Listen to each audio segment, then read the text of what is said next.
Ako nga pala si Pachi. Kwento ko na ba kung ano ba talaga nangyari sa akin lipat bahay journey? Sige na nga, ikwento ko na.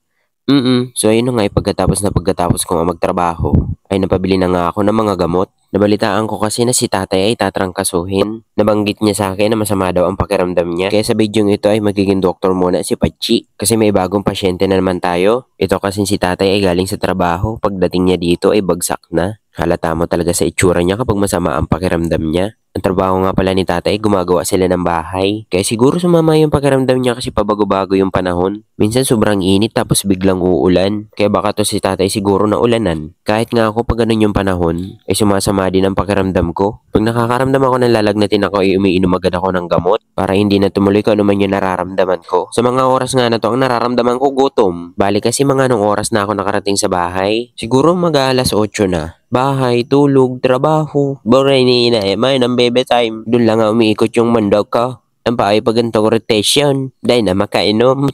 Bero lang.